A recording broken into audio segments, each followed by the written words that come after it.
तुझी ये संगती, तुझी ये संगती, तुझी ये संगती, तुझी ये संगती, संगती तुझी संगती, संगती तुझी संगती, झाली अमोची निश्चिंते, झाली अमोची निश्चिंती, नाही देखी लेते मिळे, नाही देखी लेते मिळे, झाली आमची निश्चिंती, झाली आमची निश्चिंती, नाही देखिले ते मिळे, नाही देखिले ते मिळे. भोग दुखाचे सोहणे,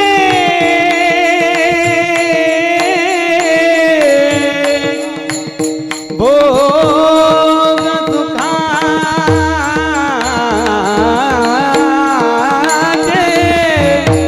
सोहळे,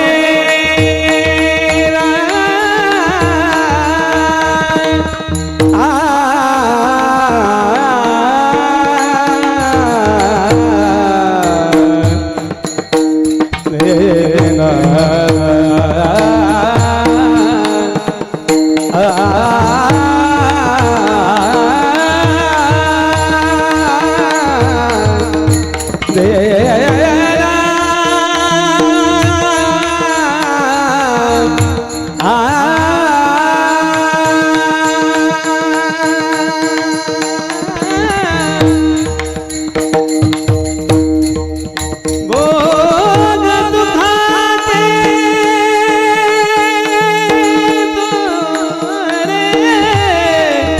भोग दुखाचे तोरे,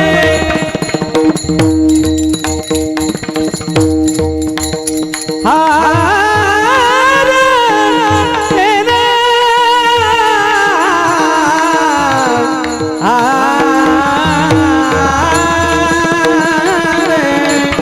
तेरा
मिळे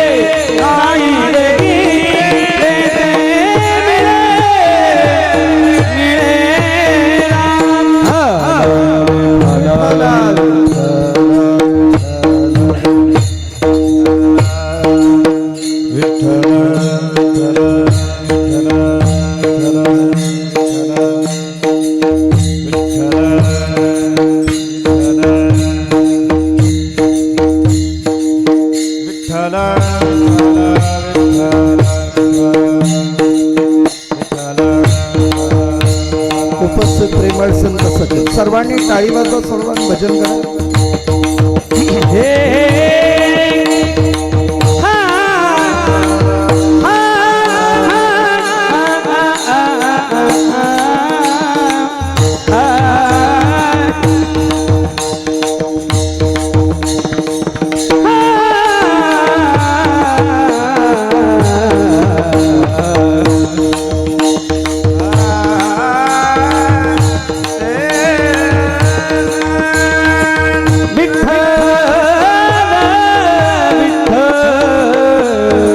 चला चला विठ्ठल विठ्ठल विठ्ठल विठ्ठल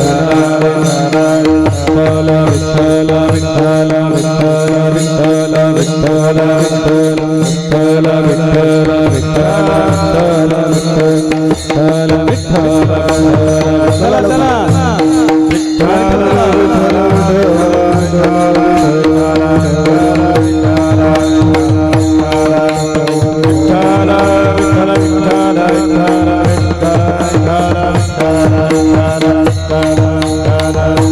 बोला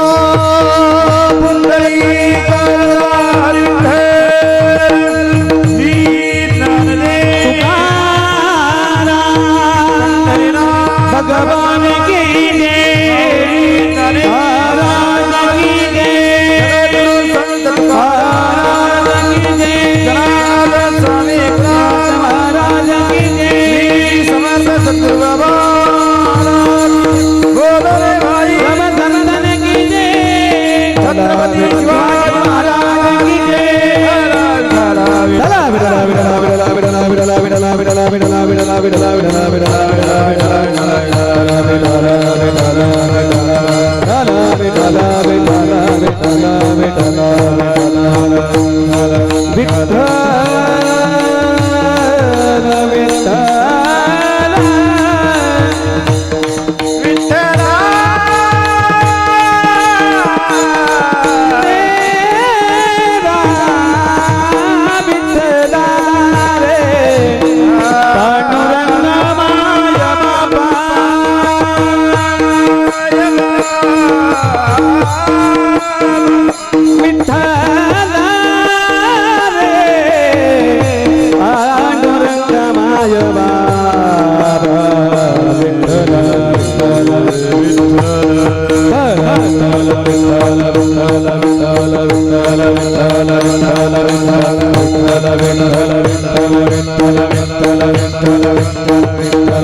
तुझी ये संगती झाली अमुची निश्चिंते नाही देखिले ते मिळे भोग सुखाचे सोहळे घरी ताकाचे सरोवर घरी ताकाचे सरोवर येथे नवनीताचे पूर नाही देखिले ते मिळे भोग सुखाचे सोहळे तुका म्हणे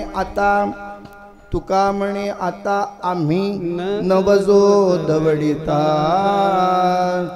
नाही देखिले ते मिळे भोग सुखाचे सोहळे माझी वाणी तुझे वर्णे गुण नाम वाणी तुझे वर्णे गुण माझी वाणी तुझे वर्णे गुण नाम वाणी तुझे वर्णे गुण ऐसे रे प्रेम काय कळा ऐसे रे प्रेम काय कळा ऐसे रे प्रेम काय कळा माझी वाणी तुझे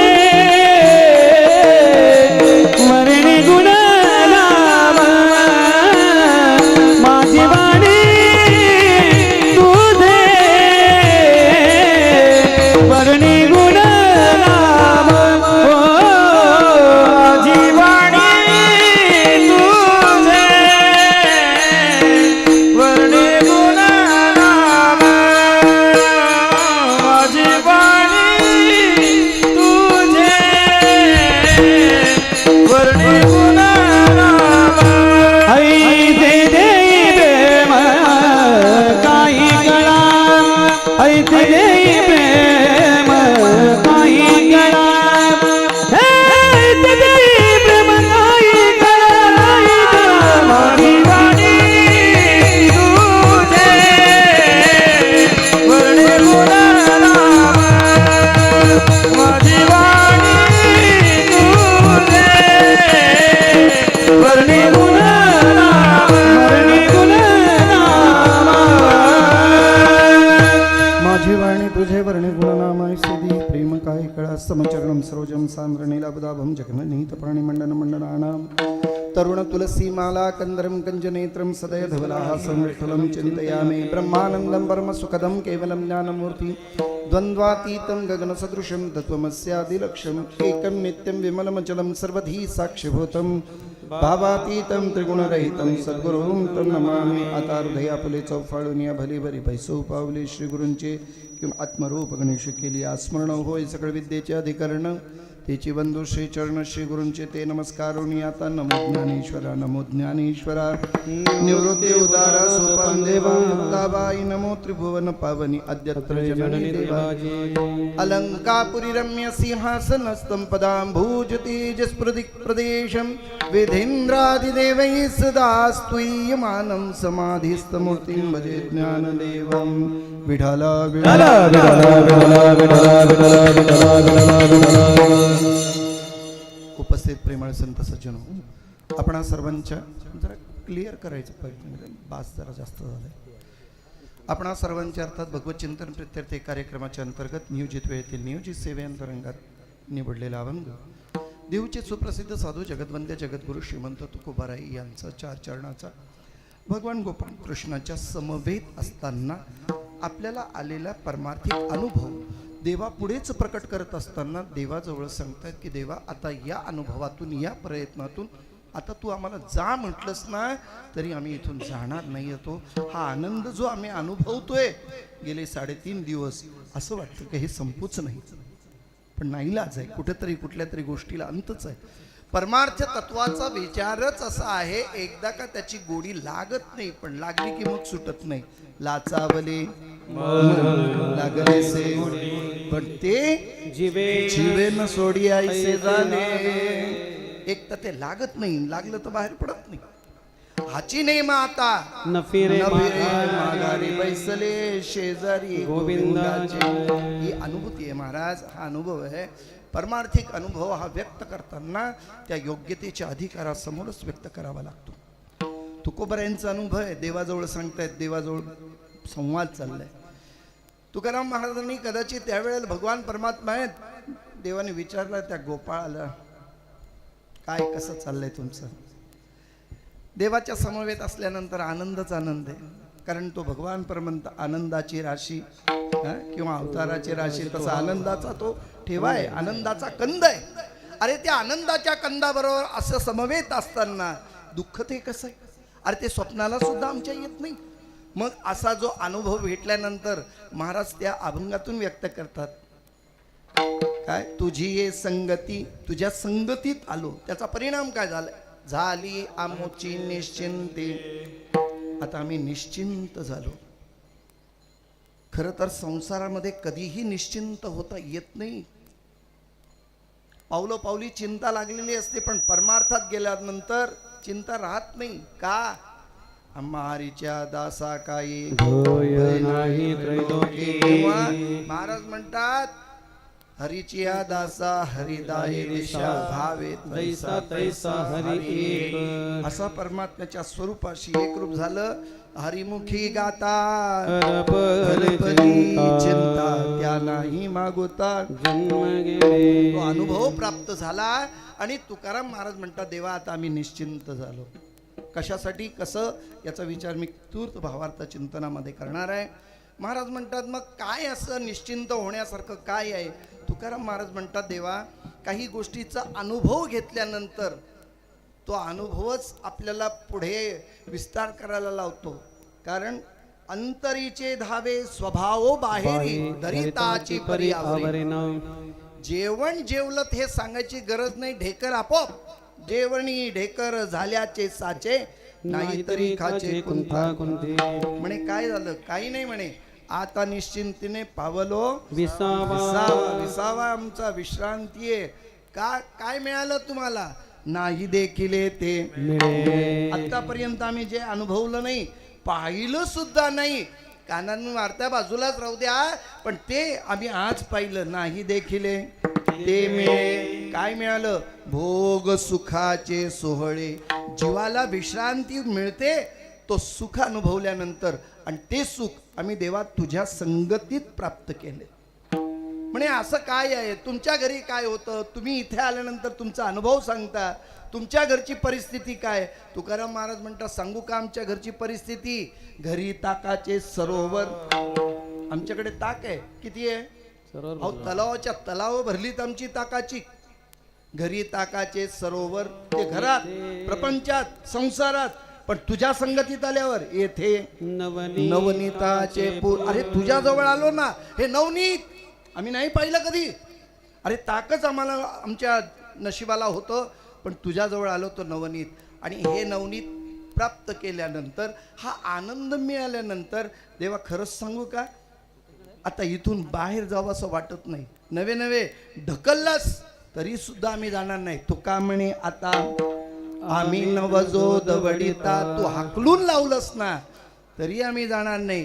कारण ही गोडी एकदा लागली की ती तिथंच राहते. पाहू आपण याच्या जीवनामध्ये आपल्याही अशी गोडी जर लाभली तर आपल्याला सुद्धा ते शक्य आहे पण लाभावी ही इच्छा आहे. विठाला विठाला विठाला विठाला विठाला विठाला विठाला. अभंगाचं धावतं चिंतन आपण सर्वांच्या समोर प्रस्थापित केल्यानंतर विस्तृतरित्या अभंगाकडे वळण्यापूर्वी तोर्त प्रस्तावना थोडक्यात अशी. बापूदेव महाराजांच्या चौरंगी महाराजांच्या या प्रांगणामध्ये या परिसरामध्ये त्यांच्या अधिपत्याखाली त्यांच्या नेतृत्वानं या ग्रामदेवताच्या परिसरातील अन्य इष्टदेवता कुळदेवता असतील या सगळ्यांच्या कृपा आशीर्वादाने साधू संतांच्या कृपेने स्वानंद सुखनिवासी गुरुवारी अलिबागकर बाबा धोंडूबाबा कोलटकर गोपाळ बाबा वाजे यांच्या कृपा आशीर्वादाने तीर्थरूप माझे पिता श्री हरिभक्ती परायण गुरुवर्य दत्तू महाराज कोलटकर बाबांच्या मार्गदर्शनातून खरं तर या सप्त्याची सुरुवातच स्वानंद सुखनिवासी गुरुवर्य धोंडू महाराज कोलटकरांनी बाबांनी त्या ठिकाणी परमार्थाचं बीजांकुरण केलं. छोट्याशा घरातून अशी सुरुवात झाली आणि 2-4 घरांनी एकत्र येऊन हा 9वा 12वाचा पारायण करता करता करता ते विस्तारित होत गेलं. आणि आता तर मोगरा मोगरा फुलला मोगरा फुलला मोगरा फुलला मोगरा फुलला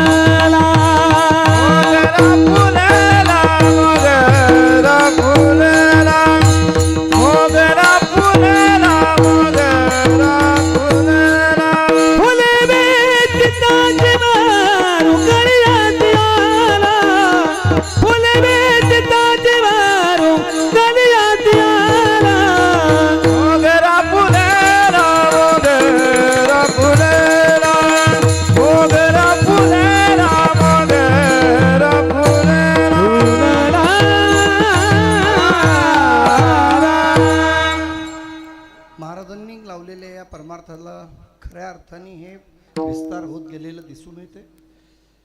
त्यानंतर आलेलं हे जी पर्वणी काळ तो प्रसंग आहे तो फार अतिशय मौलिक आहे. सगळ्यांचे अनुभव अतिशय सुंदर आहे. याच्याही पुढे भविष्य काळामध्ये आपल्याला या सुंदर अनुभवाला सामोरं जायचं आहे. आणि या साऱ्या गोष्टीला जर कारणभूत जर काय असेल तर आपला अखंड नामयज्ञ सप्ताह. अतिशय सुंदर पद्धतीने गोटवळ ग्रामस्थ मंडळी आपण सगळेजण हा कार्यक्रम निभावून नेत आहे. मी एक वाक्य बोलून जाईन. ही तुमची इच्छा आहे की माझी इच्छा माहिती नाही, पण देवाची इच्छा आहे तुमच्याकडनं करून घ्यायची आहे.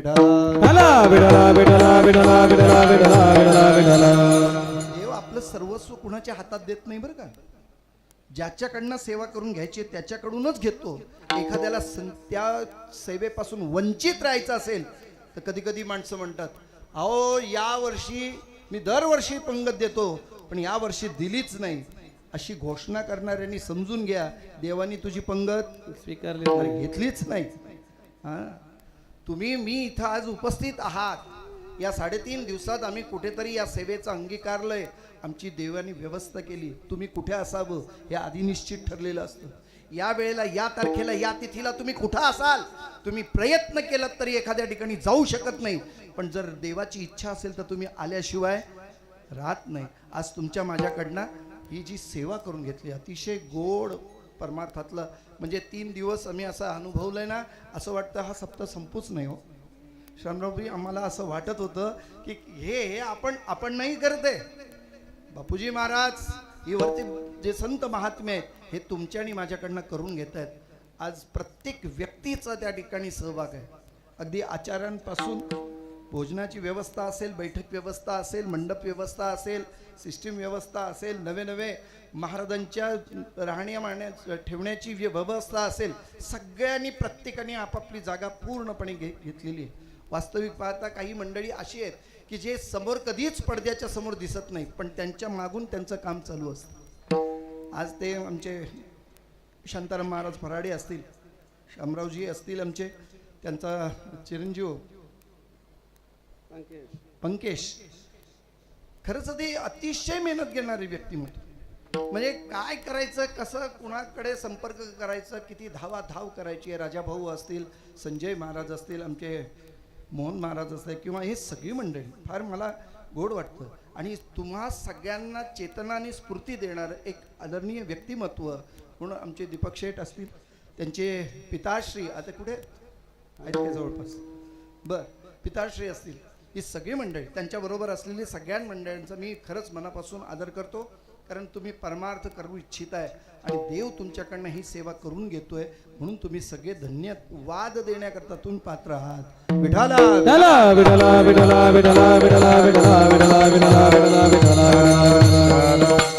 येतो मी अभंगाकडे. आपल्या माता भगिनीने अतिशय सुंदर मेहनत केली. कारण 2-3 दिवस मी इथे पाहतोय, जेवण भोजन झाल्यानंतर पुरुष मंडळी जरा बाजूला झाली तरी त्यांचं काम चालू. नीटनेटकं, स्वच्छता, टापटीप, गाव अतिशय सुंदर, सगळी सजावट वगैरे, किंबहुना तुम्ही केलेली ती व्यवस्था, कुठेही सांडपाणी नाही, कुठे काही आहे गलिच्छपणा नाही, अतिशय प्रभावी वाटलं. आणि खरंच आहे, हाच एक दिवस आपल्या 3.5 दिवसाचा हा मुहूर्त आहे आपल्याला, तुम्हाला आणि मला सापडलेला. हा मुहूर्त आपल्या लक्षात घ्या. मग त्या सासूरवाशी नसतील, माहेरवाशी नसतील, तुम्ही सगळी आपली कामं बाजूला ठेवा. या 3.5 दिवसामध्ये मात्र सगळ्यांनी इथं हजर राहायचं आहे, ही सेवा करायची आहे. तुमचं कौतुक करावं तेवढं थोडं आहे. आज प्रतिपदेपासून आपण एका ब्रह्मचारित्व सिद्ध करता, त्याचबरोबर एक व्रतस्थ राहता. हे व्रताचं तपश्चर्येचं तप तुमच्या पाठीशी उभं राहणारं एवढं निश्चित आहे. चला मी येतोय अभंगाकडे. तुम्ही आणि मी सगळे जीव या संसार खाईमध्ये आहात.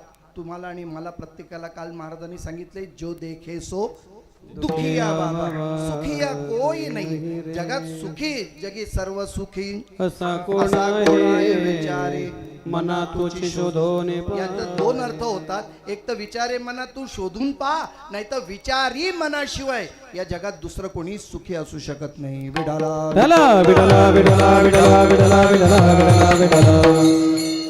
याच विचारांची परिसीमा गाठायची आणि आपल्याला तिथपर्यंत जायचंय. आजचं जे चिंतन आहे ते जगद्गुरु तुकोबारायांच्या अभंगातून गोकुळातलेच प्रसंगाचा विचार आहे.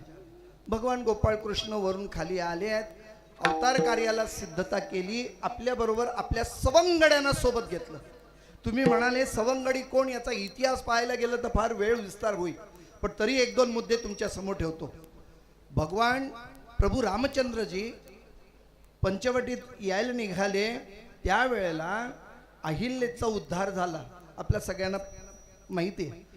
भगवान पदस्पर्शाने, भगवंताच्या स्पर्शाने दगडाची स्त्री झाली हे कळलं आणि तिथं असलेल्या ऋषीमुनींना वाटलं बरं झालं देव आता आपल्याकडेच येत आहेत, आपण सुद्धा त्यांच्याकडनं एक एक बायको करून घेऊ. म्हणे आता कुठून आणायची, ज्याला ज्याला जमेल तेवढी तेवढी उंचीची, लाडीची, लांबीची दगड घेतली, आपल्या डोक्यावर घेतली आणि भगवान परमात्म्याच्या पर्णकुटीकडे निघाले. भगवान परमात्मा प्रभू रामचंद्रजी विराजमान किंवा शय्येवर होती, लक्ष्मण रक्षणाकरता अवतीभोवती आहे. साधूंचा थवाच्या थवा असं सगळं असं मेळावा आला आणि प्रत्येकाच्या डोक्यावर एक एक दगड. म्हटलं हे कोणीतरी आपल्यावर आक्रमण करायला आलंय, म्हणून लक्ष्मणांनी प्रत्यंजला फक्त ओढली. त्या प्रत्यंजलेचा आवाज झाला आणि सगळं घुमायला लागलं. प्रभू रामचंद्रजी पटकन बाहेर आले. लक्ष्मणा काय झालं, प्रत्यंजला का ओढली गेली? बाण लावण्यापूर्वी ती प्रत्यंजला ओढायची असते. पाहिलं तर समोर सगळे साधू दगड घेऊन येताना. लक्ष्मण म्हणतो आपण वनात आल्यानंतर सुद्धा अयोध्येतून कुणीतरी माणसं पाठवली असं वाटतंय मला. प्रभू रामचंद्रजी म्हणतात थांबा जरा आपण पाहूया कोण आहे. जवळ येऊ दिलं. हे जे साधू आहेत ते संत आहेत, महात्मे आहेत, हे निर्गुणाची उपासना करणारे. त्यांनी सगुण रूप बघितलं नव्हतं आणि निर्गुणामध्ये परमात्माचा रंग नाही, रूप नाही, आकार नाही, उकार नाही, मग तो परमात्मा आहे तो सगुण झालाय ते पाहण्याकरता कदाचित ते तिथपर्यंत येऊन पोहोचले. दगड हातात डोक्यावरचा घेतला आणि प्रभू परमात्म्याला, प्रभू रामचंद्रांना समोरून पाहिलं. पाहिला रे श्रीहरी डोळे भरे. आम्ही हा डोळ्यानं पाहिला, इतकंच नाही मना न पुरे धनी, आमचे हे मन सुद्धा स्थिर होत नाही. तो पाहता पाहता कसा होता देव, राजस कुमार मदनाचा पुतळा. आणि तो पुतळा पाहिल्यानंतर आले होते सांगायला देवाला की आम्हाला या दगडाच्या बायका करून द्या म्हणायचं होतं, पण देवाला बघितलं न विसरले. कैसी भूल पडली, त्या न्यायानं विसरले आणि वाक्य बदललं, आम्हाला तुमच्या बायका करून घ्या. अवतार आहे राम त्रेतायुगामध्ये, बायका करून घ्या म्हटल्यानंतर देवानी विचार केला, म्हणे आता या जन्मात शक्य नाही, या अवतारात शक्य, पण पुढच्या अवतारात तुमच्या मनोरथ पूर्ण करेन मी.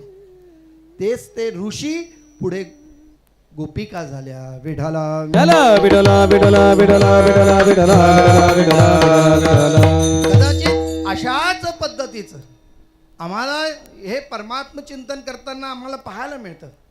सगळे गोप गोपे कोण असतील तर गोप होय ते भगवान परमात्म्याच्या बरोबर कार्य करणारे सुरवर आहेत, हे देव आहेत. पण त्या देवांना देवत्व सोडावं लागलं आणि या भूमीवर येताना मनुष्य रूप धारण करावं लागलं, गोपाळ म्हणून यावं लागलं. भगवंताबरोबर गोपाळ झाले म्हणून देवाचा प्रसाद मिळाला. पण ब्रह्मदेवाला असं वाटलं मी मनुष्य न होता प्रसाद घेण्याचा प्रयत्न त्याही देवानी त्यावेळेला केला, पण देवानी काल्याचा प्रसाद त्यांना नाही दिला. कालियेचे निमिसे देव जळी झाले मासे. काला मिळावा म्हणून सगळे स्वर्गातील देव मासे झाले. पवारांना बोलायचे त्यावेळेला, या देवांसारखं मूर्ख देव नाहीत म्हणे. का? अरे त्यांना जर प्रसादच घ्यायचा होता तर गोपाळ झाले असते तर काही चुकलं असतं का? काय झाले ते मासे. देवाने त्याला मिळू दिलं का? नाही. अरे रूपच बदलायचंय, अवतारच घ्यायचंय तर देवाच्या संगतीत या. आणि बाहेरून असा प्रसाद मिळत नाही, सेवा केल्याशिवाय प्रसाद नाही, हे देवाचं ब्रीद आहे. त्यामुळे तुम्हाला आणि मला सेवा केलीच पाहिजे. या सेवेसाठीच दिलेले हे आपल्याला शरीर आहे. तसेच संत अर्थात ते गोपाळ गोकुळामध्ये आहेत आणि गोपाळ भगवंताच्या सान्निध्यात आहेत, देवाच्या अवतीभोवती आहेत. देवाला वाटलं की देव त्यांना त्यांच्या इच्छा पूर्ण करायचं. मनात भूक लागली की आपोआप सगळं मिळायचं. मी परत एकदा बोलतो, एकदा का देवाशी सलगी झाली, देवाची सन्निधता प्राप्त झाली, देवाच्या विचारांचं मंथन झालं की आपल्या इच्छा आपोआप पूर्ण होतात.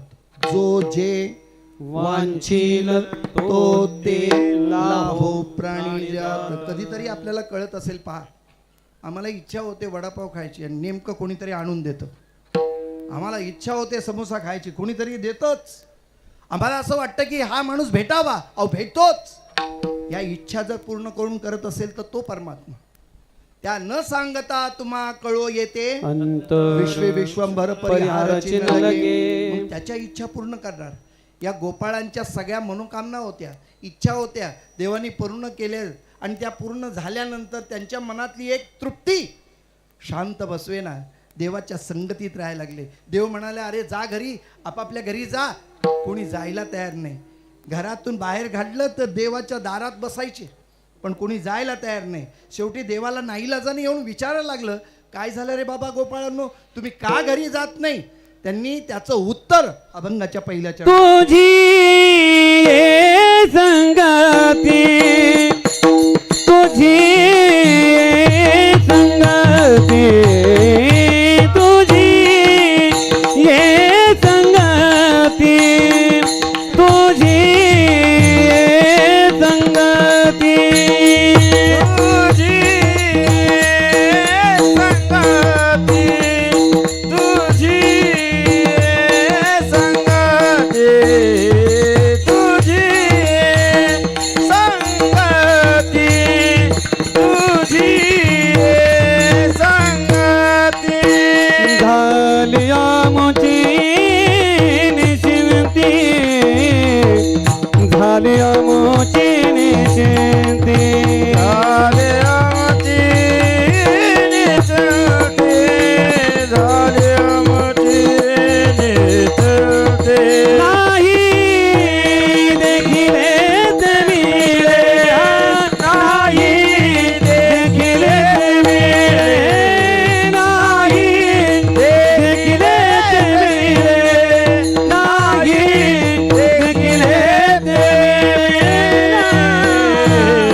निश्चिंती. आता दोन पद्धतीने मी त्याचा विचार करतो. एक सर्वसाधारण अर्थ आहे संगतीचा विचार आहे आणि दुसरा अर्थ आहे संगत म्हणजे आत्मप्राप्तीचा विचार आहे. जर दोन गोष्टी वेगवेगळ्या सांगतोय. जीव आहे, या जीवाचा आध्यात्मिक विचार असं सांगितलंय, हा जीव सतत तळमळत असतो. जीव कुठेही शांत नसतो. रात्रंदिवस तळमळ. बरोबर की नाही? का? त्याचं कारण आहे सुखा लागी करीशी तळमळ. ती तळमळच आहे. सुख प्राप्त म्हणून रात्रंदिवस त्याची तळमळ आहे. बरं, ही तळमळ शांत कधी होईल? तर जेव्हा त्या सुखाची अभिलाषा करते, ते सुख प्राप्त झालं की जीव शांत होतो. नसेल तर दुसरा एक पर्याय सांगतो. कठोपनिषदामध्ये त्याचं एक सुंदर उदाहरण आलं. माणूस जेवल्यानंतर दातामध्ये अडकलेल्या भाजीचं पान किंवा अन्न कण आहे, जोपर्यंत ती जीभ त्याला बाहेर काढत नाही तोपर्यंत जीभ शांत बसत नाही. तिचं वळण चालू असतं. इकडून बघ तिकडून बघ, कुठून तरी एकदा बाहेर काढ. नाही निघालं की जीव अशांत होतं, अर्थात ती जीभ अशांत होते. मग माणूसच जातो देवाजवळ, उदबत्तीची काडी घेतो, या एका टोकातून घुसवतो आणि ते भाजीचं पान एकदा बाहेर पडलं की जीभ शांत होते. जीवाचं असंच आहे. जीवाला तळमळ काय? महाराज कितीतरी प्रमाण सांगता येतील, आता विस्तार करत नाही. संसार दुःख मूळ चौकडे इंगळ विश्रांती नाही कोठे, रात्रंदिवस तळमळ, काम क्रोध लोभ शून्य, वाटी लागले ओढा, कवळा मी शरण जाऊ, दृष्टी देईल निर्मळ धर्म जागो सदैवाचा जे बापरवोपकारी आंधळा दृष्टी देतो त्याचे नाव मे उच्चारे. काय म्हणाले? संसार दुःख चौकडे इंगळ विश्रांती नाही कोठे. आता तरी कळलं, विश्रांती नाही. रात्रंदिवस तळमळ कुणाची नाही? ज्याला मिळालंय त्याची पण, आणि ज्याला मिळालं नाही त्याला पण तळमळच आहे. ज्याला मिळालं नाही त्याला तळमळ आहे, आणि ज्याला मिळालंय ते सांभाळायची तळमळ. टिकेलं तर बरं, कुणी घेऊन तर जाणार नाही ना, शी तळमळ आहे. रात्रंदिवस तळमळ का करतो जीव? तर त्याला ते संसारातले हे दुःख त्याला कळले. मग हा जीव शांत व्हायचा असेल तर कुठं? तर त्याला देवाची संगती असावी लागते. म्हणजेच काय, आध्यात्मिक विचार तुमच्यानी माझ्याजवळ आले की आपोआप जीव काय होतो? शांत होतो. आणि परत सगळ्यांना सांगून जातो, नुसता संसार केलात ना चटका देणार आहे, पण परमार्थ जो सोबत घेतलात ना तुम्हाला चटका लागणार. एक उदाहरण देतो म्हणजे लक्षात येईल. उदाहरण देतो. राजाच्या दरबारात असलेल्या काही शिपायानं चुना लावून दिला, पानविडा तयार करून दिला. राजाने तो खाल्ला, पण चुना डबल लागला गेला. त्यामुळे राजाचं तोंड भाजलं. राजाने फरमान काढलं, ज्यांनी मला पानविडा तयार करून दिलाय त्याला उद्या सकाळी पाव किलो चुना खायला द्या. किती? आता थोडासा डबल लागला तर एवढं झालंय, पाव किलो चुना. आता काय, त्यांनी फरमानच काढलं. तो बिचारा घाबरला आणि बिरबलाकडे गेला आणि बिरबलला सांगितलं, बिरबल काहीतरी कर, यातून मला वाचव. अरे पाव किलो चुना खाणं काही साधी गोष्ट आहे का? बघ दे, तुला काय जर समजलं तर. बिरबलाने सांगितलं, राजाने फरमान काढलंय, बदलता येणार नाही, फक्त पर्यायी मार्ग सांगतो ते नीट आहे. उद्या येताना दरबारात येताना अर्धा किलो तूप घेऊन ये. अर्धा किलो तूप आण, शुद्ध गाईचं. राजा देईल तो चुना त्या तुपामध्ये मिश्रित कर आणि त्याला घोळून घे आणि तो खा. तो जर खाल्लास तर तुपाची मल्टी अगोदर बसेल आणि चुना त्याच्यावरून सहज निघून जाईल. पटलं की नाही तुम्हाला? पण का हो, हा तूप आहे ना तो परमार्थ आहे. तो तुमच्या आणि माझ्या गाठीशी येन केन प्रकारण असलाच पाहिजे. जर दुःखाचे चटके बसू नये असं वाटत असेल तर परमार्थ संगतीला पाहिजे. मग तुकोबाराय म्हणतात की देवा, अरे तुझ्या संगतीत याचा अर्थ तुझ्या बरोबरीनं असंही लाव, नाहीतर तुझ्या विचाराच्या संगतीमध्ये आमचं काय झालंय आता? निश्चिंत झालं. का हो? निश्चिंत होण्याचं कारण काय? देवा आम्हाला कळलंय, मागे पुढे उभा राहे सांभाळीत आलिया गाध निवाराय. तुला मला माहितीये, ए रवी तरी माझी अभक्ता, काय संसाराची चिंता, का समर्थाची कांता कोराण मागे. त्यामुळे आमच्या व्यवस्थेचा तू विचार करतोस तेव्हा आम्ही फक्त तुझं नामस्मरण करायचं, ही तुझी संगत आहे म्हणून आवडीने भावे हरिनाम घेते, तुझी चिंता त्यासी सर्व आहे. मग तू काय करतोस? आम्हाला भरभरून देतोस. जे आम्ही कधी पाहिलं नाही ते तुझ्याकडे आहे आणि ते आम्हाला मिळतंय. अभंगाचं दुसरं नाही देखील ते मिळे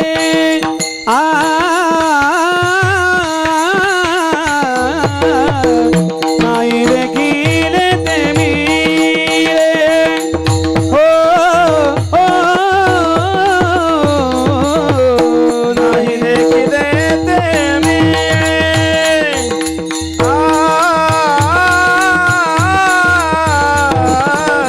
नाही देखील ते मिळे. भोगा चुकाचे सोहळे, हा भोगा चुकाचे सोहळे नाही देखील ते मिळे.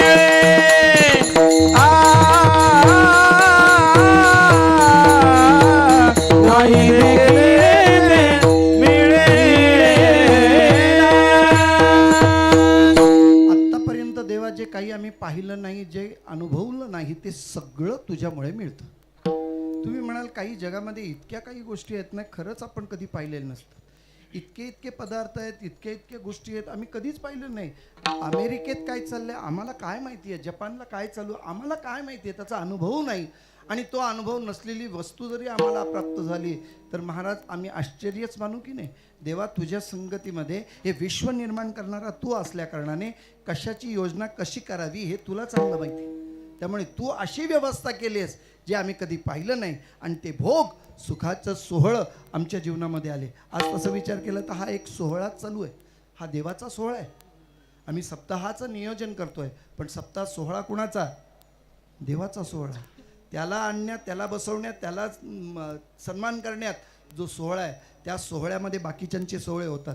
आम्हा कीर्तनकारांचे सोहळे होतात, गायनाचार्यांचे सोहळे होतात, मृदंगमण्याचे सोहळे होतात. हे सोहळे कुणामुळे?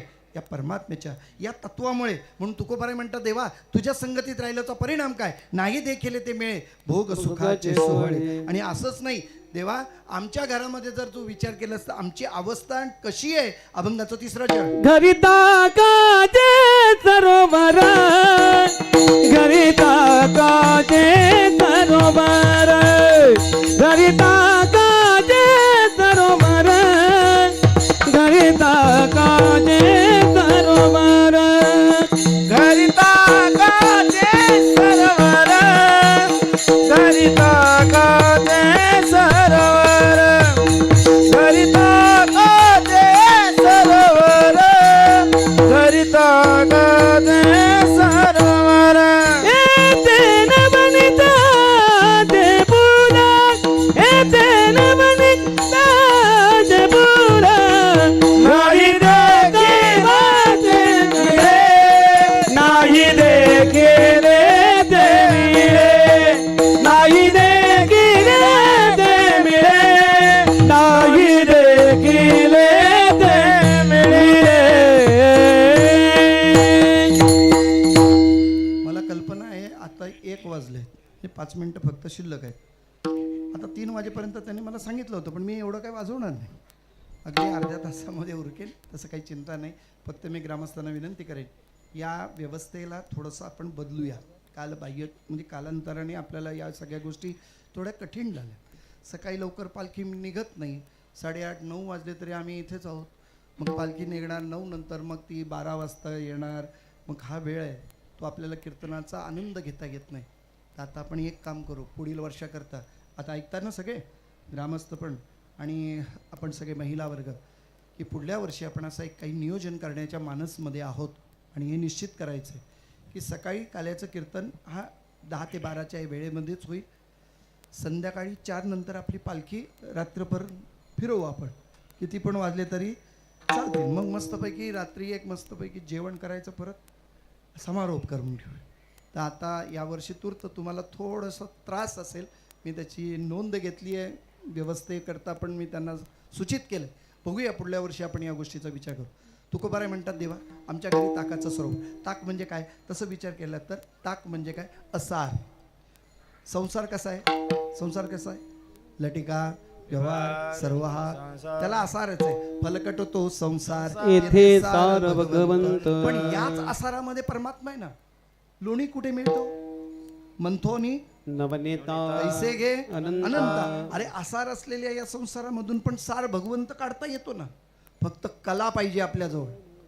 तुम्हाला वाईटातून चांगलं करण्याची कला अवगत असेल तर ते करू शकता. पण ज्याला वाईटातून चांगलं करता येत नाही, ज्याला चांगल्याचं वाईट करता येतं अशी माणसं जास्त आहेत. लक्षात येतं तुम्हाला? काही गोष्टी अशा आहेत चांगल्या वाईटातून चांगलं करता येतं. महाराज काही गोष्टींची व्यवस्था सुद्धा, कुणाची व्यवस्था कुठं लावावी हे चांगलं कळतं. कारण काही गोष्टींचा स्वभाव आहे तो बदलत नाही, म्हणून न बदलणाऱ्या व्यक्तीला काही वेळेला सांभाळावं लागतं. राजांचं एक फार सुंदर उदाहरण आहे. राजांची जी व्यवस्था होती की नाही, आपल्या मावळ्यांना कुठे कुठे कुणाला कुठे नियुक्त करायचं ही व्यवस्था फार मोठी होती. असं म्हटलंय अमंत्रो अक्षरं नास्ति अनमूल न औषधम अयोग्य पुरुष नास्ति योजक तत्र दुर्लभ. हा एकही माणूस जगातला अयोग्य नाही, पण त्याची योजना करणं फार महत्त्वाचं आहे. ही कला बहुतांशी सगळ्यांना जमत नाही. बघा जे एखाद्या माणूस जर वाईट असेल तर तो वाईटच कृत्य करतो हे आपल्याला माहीत आहे. राजाच्या पदरामध्ये असलेला दरबारातला एक माणूस माणसांना लावायचा सुद्धा पैसे घ्यायचा. काय कुणी आला का त्याच्याकडनं टेबला खालून चालू असतं. शेवटी साध्या साध्या गोष्टीसाठी राजांजवळ तक्रारी गेल्या की या माणसाचं हकलपट्टी करा, हा सगळ्यांचे पैसे खातो. बरं ते पैसे खायची त्याला काय झाली? सवय लागली. आता याला कुठे टाकायचं? मग राजांनी लगेच दुसऱ्या दिवशी सगळ्यांचं ऐकलं आणि निर्णय घेतला, याला समुद्रावर बसवायचा. कुठं? समुद्राच्या किनाऱ्यावर बसवायचा. कशाला? लाटा मोजायला. किनाऱ्याला लाटा कोणत्या येऊन किती दिवसभरामध्ये नोंद होते त्याची नोंद करायची. बाकीची लोक काय म्हणाली, राजेसाहेब काय शिक्षा दिली त्याला? समुद्राच्या लाटा मोजायला. तो काय मोजणार आहे काय? तो अंदाजे लिहिल. राजा म्हणाल त्यांनी अंदाजे लिहू दे, 8 तास त्यांनी काम करू दे, पण पैसे तर घेणार नाही ना. आता लाटेकडनं काय पैसे घेणार आहे का? नाही घेणार. म्हणजे पैसे घ्यायचं थांबेल की नाही? त्यांनाही वाटलं हो खरंच थांबेल, जाऊ द्या कशी का होईना, पण शिक्षा आहे. काय झालं, आठवडाच गेला आणि दुसऱ्या आठवड्यानंतर यांनी पोशाख घालून किनाऱ्यावर उभं राहायचं. ज्या होड्या जायच्या होड्यांना थांबवायचा. आतमध्ये समुद्रात जायचं नाही. म्हणे का? राजाने काम दिलंय. कसलं काम? लाटा किनाऱ्यावर किती येतात ते मोजायला. मग तुमच्या होड्या आत गेल्या की लाटा अडतात. बरं त्यांना व्यवसाय करायचा आहे म्हणजे त्यांना जायला पाहिजे. मग त्यांनी सांगितलं असं करा, आमचे 500 रुपये घ्या, 1000 रुपये घ्या. चालेल, कळलं ना तुम्हाला? म्हणजे ज्याची सवय जशी आहे ती त्याच्याबरोबरच काही म्हणा. मग याचा कसं आहे, महाराज या संगतीमध्ये परमात्म्याच्या संगतीत आहे. तो संसार जो आहे तो असार आहे, यातून सुद्धा तुम्हाला सार काढता येईल. तुकोबाराय म्हणतात आम्ही तो सार शोधलाय देवा तुझ्या संगतीत राहण्याचा. म्हणून आमच्याकडे ताकाचं सरोवर आहे पण तुझ्या इथे नवनीताचं पूर आहे, तुझ्याकडे नवनीत आहेत. मग अशी जी विश्रांती आम्हाला जी मिळते, निश्चिंत होतोय. आता असं वाटतं ना इथून जाऊच नाही. अभंगाचं शेवटचं चरण. तुका म्हणे आता, तुका म्हणे आता, तुका म्हणे आता, तुका म्हणे आता, तुका म्हणे आता, तुका म्हणे आता, तुका म्हणे आता, तुका म्हणे आता. आम्ही नवतो दवडिता,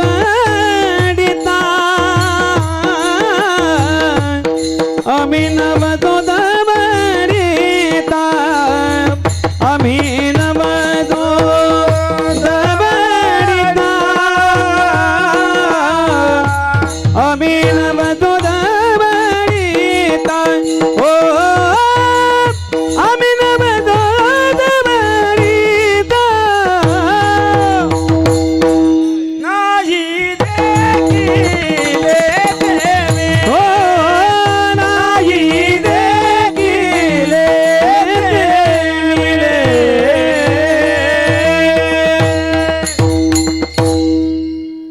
एखादी गोष्ट अनुभवली ना की ती पुन्हा पुन्हा प्राप्त करावी वाटते. जमलं का बघा तुम्हाला. आम्ही लहानपणी ज्या गोष्टी केल्यात त्या तुम्हाला व्यक्त करतो. सत्यनारायणच्या पूजेचा प्रसाद खायला फार आनंद वाटायचा. मग काय करायचं, एकदा पैसे कुठे टाकायचे? लहानपणामध्ये काय होतं, तिथं जायचं, फुलं टाकायची, अक्षता टाकायची, गंध लावायचा, तीर्थप्रसाद घ्यायचा, यायचा. नंतर परत बघायचं तिथं तीर्थप्रसाद हवाय, मिळत नाही. मग काय करायचं, माणूस कधी बदलतोय तो बघायचा. कळतं तुम्हाला? प्रसाद देणारा बदलला की कपाळाचा गंध पुसायचा, परत जायचा. का हो असं केलं? अहो याला कारणच आहे, जो अनुभव घेतला ना तो पुन्हा घ्यावा असा वाटतो. पण तुकोबाराय म्हणता एकीकडे देवा, अरे एकीकडे म्हणतो आम्ही जन्म नको, पुरेपुरे हा संसार, पण तू जर येत असशील तर तू का म्हणे गर्भवासी सुखे घाला माचे घेईन मी जन्म, याच्यासाठी देवा तू असशील तर आम्ही पुन्हा जन्माला येऊ आणि पुन्हा तोच अनुभव घेऊ. आत्ता तुझ्या बरोबर असल्यामुळे आता तू आम्हाला जा म्हटलंस ना तरी जाणार नाही. कारण संगतीमध्ये सोहळ्यामध्ये फार मोठे सोहळे होतात. ज्याच्या संगतीत राहतात तो मान सन्मान मिळतो. आहे का? ज्याच्या संगतीत तुम्ही राहता ना त्याचा बहुमान तुम्हाला सुद्धा मिळतं. महाराजांच्या, साध्या महाराजांच्या, म्हणजे मीच बोलतोय, साध्या महाराजाच्या जवळ राहिल्या, सोबत राहिलात ना तरी तुमचे पण पाय धुतले जातात, तुम्हाला पण गंध लावला जातो, तुम्हाला पण आरती केली. बोला बोला लवकर. काय अहो, साध्या महाराजाबरोबर राहिलं तर एवढं होतं.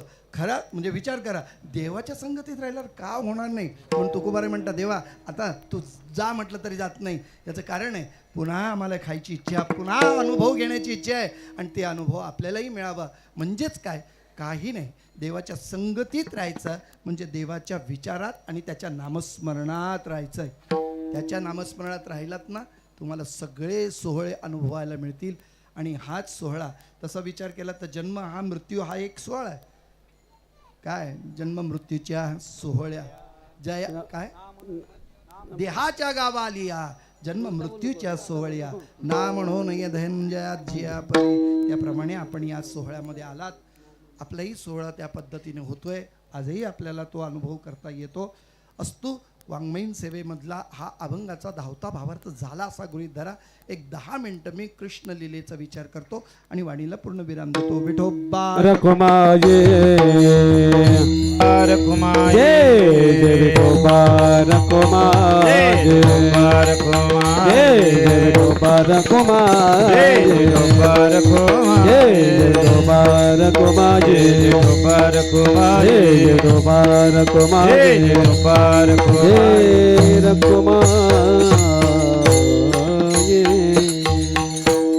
भगवान परमात्म्याने आकार घेण्याचा प्रयत्न जो केला तो केवळ तुमच्या आणि माझ्यासाठी. म्हणून एकीकडे असा अभंग आहे आपल्याला, आम्हासाठी अवतार मच्छ कुर्मादी सुकर. आता लक्षात घ्या, हा भगवान परमात्म्याने जो आकार घेतला ना तो आमच्यासाठी. तुकोबरा एक खात्रीने सांगतो राहणारे मत्स्य आणि कच्छ. आता मासा कायमचा पाण्यात राहत होता बघा बरं का. मग ते काय कामाचं नाही ना, बाकीच्या जमिनीवरच्या माणसाला काय उपयोगाचं आहे. मग मासा उपयोगाचं नाही. पण देवाने पुढचा अवतार बदलला, कासव झाला. मग काय, तो काही काळ पाण्यात आणि काही काळ जमिनीवर. तरी सुद्धा थोडंसं अपूर्ण वाटायला लागलं. मग त्यांनी पूर्ण जमिनीवर राहायला वराह अवतार घेतला. पण तरी सुद्धा तोही आपल्या उपयोगाचा पडला नाही. मग देवाला असं वाटलंय या पशुयोनीत येण्यापेक्षा माणूस व्हावं, म्हणून माणसाचं शरीर घेतलं. आणि मुख कशाचं होतं, सिंहाचं. म्हणून तो अवतार कोणता, नरसिंह. बघा एक फरक कसा येतो. देवसुद्धा आकारात आपल्या अवतारात बदल करतोय. मत्स्य होता पाण्यातच राहत होता, मग कासव झाला, जमिनीवर पाण्यात राहायला लागला, मग वराह झाला, पुढे नरसिंह झाला. तरीसुद्धा तो अवतारसुद्धा काय भयानक होता. कोणी जवळ करायला तयार नाही. कारण वाघाचं ते सिंहाचं शरीर म्हणजे तोंड आहे आणि शरीर माणसासारखं आहे, ते जमेना. मग वामन अवतार घेतला देवांनी. वामन घेतला तो आता बटू अवतार झाला. त्याच्याही जवळ काही तेवढंसं बोलबाला होईना. मग मोठा झाला, परशुराम झाला. देव त्यालाही तसंही उपयोगाचा नाही. परशुराम कसा हातात परशु आणि असा आवेश असायचा. त्याच्या जवळ कुणी जायला तर 21 वेळा निक्षत्रे पृथ्वी गेली. मग देवाला असं वाटलं आपण जरा बदल करूया, म्हणून राम झाला. आता तरी पटतंय ना तुम्हाला. बघा देवाचं सिद्ध. मग राम झाला. राम झाला तर तो एक पाय पुढं एक पाय मागं, म्हणजे धनुष्यबाणाच्या युद्धाच्या तयारीत असलेला राम झाला. राम झाला तरी सुद्धा देवाच्या अवतारामधला तो समाधान नाही, कारण ते वनात गेला, राज्याला उपयोगी ठरला नाही. मग कृष्ण झाला. मग कृष्ण झाल्यानंतर देवाने आपल्या सगळ्या अवताराच्या कार्यसिद्धी या अवतारात पूर्ण करण्याचं ठरवलं आणि सगळ्यांची मनोरथ आहेत ती पूर्ण केली. मी आता फार विस्तार सांगत नाही. काहींची राहिली होती ती स्वतः करण्याकरता देव गोकुळात आला. तो आला कुठं, मथुरेत जन्माला आला आणि आणलं त्याला कुठे, गोकुळात. त्या गोकुळात आला, सगळ्यांना आनंद झाला. गोकुळीच्या सुखा अंत पार नाही लेखा बाळकृष्ण नंदा घरी आनंदल्या नरला रे. आपल्या घरात आणलेल्या वस्तू पदार्थाचा इतरांना आनंद होतो की फक्त आपल्यालाच होतो. घरात टीव्ही आणला, शेजाऱ्याला आनंद होतो का, नाही. मग कुणाला होतो, मर्यादित आहे ना. देवाने विचार केला, मी जर आलो नंदाच्या घराला आलो पण ती मर्यादित राहील. मला मर्यादित राहायचं नाही, अमर्याद आहे. माझा विस्तार करणं आहे, मला बाहेर जाणं आहे. म्हणून भगवान परमात्मा तिथंच सुरुवात केली, घरातच. फार आता लांब जायचं नाही म्हणून मी पटकन मोठा करतो देवा. रांगत रंगणी चोरीत लोणी. बस त्याने हातामध्ये लोणी वगैरे घ्यायला सुरुवात केली. रांगायला लागलं, रांगत रांगत बाहेर आलं आणि मग सगळीकडे फिरायला लागली. आता देव फिरायला लागल्यानंतर आई येते. आईला असं नजरेआड झालेलं बाळ चालत नाही. ते बाळ आपल्या जवळच असावं असं आईला वाटतं. कधीपर्यंत? बोला ना लवकर. कधीपर्यंत? लहान आहे तोपर्यंत. एकदा मोठं झालं ना की तिला वाटतं जाऊ दे, कोणाही पण घेतलं तरी चालेल. पण यशोदा मैया तसं नव्हतं. रांगत असताना सुद्धा लक्ष तिचं कामातून त्याच्याकडे असायचं. पण हे फार टिकलं नाही. शेवटी भगवान परमात्म्याने आपला पळ काढलाच. बाहेर गेलेला देवाला ओळख करून घेण्याकरता, त्याची विचारणा करण्याकरता माझी यशोदा मैयाच सगळ्यांना विचारायला लागली, माझा कृष्ण देखिला काय, माझा कृष्ण देखिला काय, कोणीतरी सांगा गे सांगा, कोणीतरी सांगा गे सांगा, कोणीतरी सांगा गे सांगा.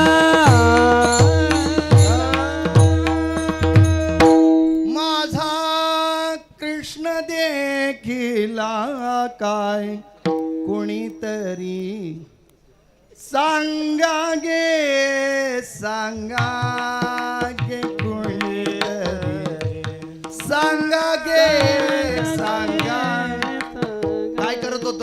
हाती घेऊ मिया फुला, अंगणी रांगत आले मूल, होते सारवीत मी चूल, होते सारवीत मी चूल, कैसी भूल पडी गेली, कैसी भूल पडी गेली, कोणीतरी सांगा गे सांगा गे, कोणीतरी सांगा गे सांगा. आईची नजर बाजूला केली आणि भगवान परमात्मा तिथून या. परमात्म्याला शोधण्याकरता आई सगळ्यांना विचारते, कोणीतरी सांगा, कोणीतरी सांगा. माझं बघितलं का कृष्ण? अहो हे सगळे संसारिक माणसं कृष्ण कसं पाहतील? तो कृष्ण पाहण्याकरता अंतरंग असलं पाहिजे त्या पद्धतीचं. नाही कोणाला सापडलं. सगळेजण कामात व्यस्त, त्यामुळे कृष्णाकडे लक्ष नाही. देवालाही वाटलं सगळेजण मी येऊन माझ्याकडे जर लक्ष नाही तर ते लक्ष घेतलं पाहिजे, आकर्षित केलं पाहिजे. मग देवांनी सगळ्यांचं लक्ष आपल्याकडे यावं यासाठी चोरीला सुरुवात केली. मग या घरी चोरी, त्या घरी चोरी, सगळ्याकडे चोरीची सुसवाट झाला. मग चोरीची तक्रार सगळ्या यशोदा मैयाकडे, कारण नंद बाबा गावचे पाटील आहेत एक प्रकारे, त्यांच्याकडे तक्रार आल्या, अरे चोरी व्हायला लागली. गवळण सांगती गाराणी, रात्री आला चक्रपाणी, खाबोने दही दूध तुपलोणी, थोडिले अवघे बिरजणी, हाके बाई कोणाची अवरेला, यशोदे बाळ तुझा काना, यशोदे बाळ तुझा काना, पोटभरी सोसुरिंगाना, यशोदे बाळ तुझा काना, पोटभरी सोसुरिंगाना. दुसरी आली धावत, येणे बाई काय केले मात, मुखाची मुख चुंबन देत, गळामध्ये हात घालत, धरू दाता सापडेला, यशोदे बाळ तुझा ताना, यशोदे बाळ तुझा ताना, कोठभरी सोसुरिंगाना, यशोदे बाळ तुझा काना, कोठभरी सोसुरिंगाना. पितरी आली धावोनी, येणे बाई काय केली करणी, पतीची दाढी माझी वेणी, दोईची गाठ देवोनी, गाठ बाई कोणाशी सुटेना, यशोदे बाळ तुझा ताना, यशोदे बाळ तुझा काना, कोठभरी सोसुरिंगाना, यशोदे बाळ तुझा काना, कोठभरी सोसुरिंगाना. चोरी व्हायला लागली. चोरी अशी होत होती की कुणाला कळतच नव्हतं. सगळी कुलप लागलेली असायची, कडी कुंड्या लागलेला असायचा आणि आतला माल खाल्ला गेला जायचा. चोरी होते पण सापडत नाही. बरं पकडण्याचा प्रयत्न करावा तो दिसतच नाही. बरं सांगायचं तर कुणाला सांगायचं म्हणून तक्रारी तिथपर्यंत गेल्या. त्याच्यात 2 मुद्दे सांगितले जातात, जर ऐकून ठेवा. ज्याच्याकडे देव गेला, ज्याच्या घडी चोरी झाली त्यांची भरभराटी झाली, पण ज्यांच्याकडे कोण गेला नाही देव त्यांचं नुकसान व्हायला लागलं. मग ते म्हणायला लागली आपण ही तक्रार त्यांची न्यायची. चोरी झालेली तक्रार करायला येत नव्हतं, ज्यांच्याकडे चोऱ्या झाल्या नाहीत ते यायचे. एवढ्या जवळ आल्याने आमच्याकडे नाही आलं. नाही कळलं तुम्हाला? बऱ्याच वेळेला असं होतं, महाराज तुम्ही तिथं येऊन गेलात, अगदी त्याच्या शेजारीच माझं घर आहे, हो का नाही आला? हे असं आहे. तसं महाराज देव तिथं येऊन जातो, मग आमच्याकडे का नाही? मग आमच्याकडे चोरी व्हावी म्हणून आपली ओळख करून देण्याकरता त्या गवळणी जायच्या. काही हेतू वेगळे असायचे. एक गवळण आली, ते म्हणे हे यशोदे तुझ्या कृष्णाने मग दही दूध तूप लोणी खाल्लं. यशोदा म्हणाली किती खाल्लं? तक्रार करायला आलीस, किती खाल्लं? भरून देते. 2 मडकी 1 रांजण, किती खाल्लं सांग? ती समोरची म्हणते तुझ्याकडे द्यायला आहे, माझ्याकडे काय कमी आहे? माझ्याकडे काय कमी आहे, मग आली कशाला? नाही बोला तर खरं तुम्ही. त्याला 1-2 मुद्दे आहेत. एक तर ते सांगायला की तू माझ्या घरी ये, आणि दुसरा मुद्दा या निमित्तानं मी आले हे तू पहा, आणि तुला माझ्या घरी यायचं आहे ही ओळख करून घेण्याकरता. हे चोरीच्या निमित्तानं खोटं का होईना, शेवटी यशोदेनं कृष्णाला विचारलं का रे कृष्णा, एवढ्या सगळ्या गवळणी एकदम तुझ्याबरोबर तक्रार करतात, खरं सांग चोरी केलीस का? कृष्णाने सांगितलं आई खरंच सांगतो, रात्रभर तुझ्या कुशीत असतो, तुला सोडून मी कुठं जात नाही. माझी सावली जरी मला दिसली तरी मी घाबरतो.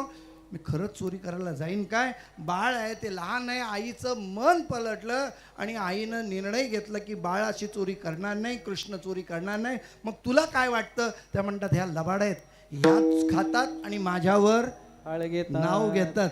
म्हटलं असं आहे. मग यशोदेनं सुद्धा प्रतिकारात्मक गवळण सुरू केली. बाळ सगुण गुण राजे ताने ग बाळ दिसते गोजीर माने, काय सांगता गराणे गे गोकुळच्या नारी, काय सांगते गराणे गे गोकुळच्या नारी. 5 वर्षाचे माझे बाळ ग अंगणी खेळ खेळे, कालट गज घेताळ गे गोकुळच्या नारी.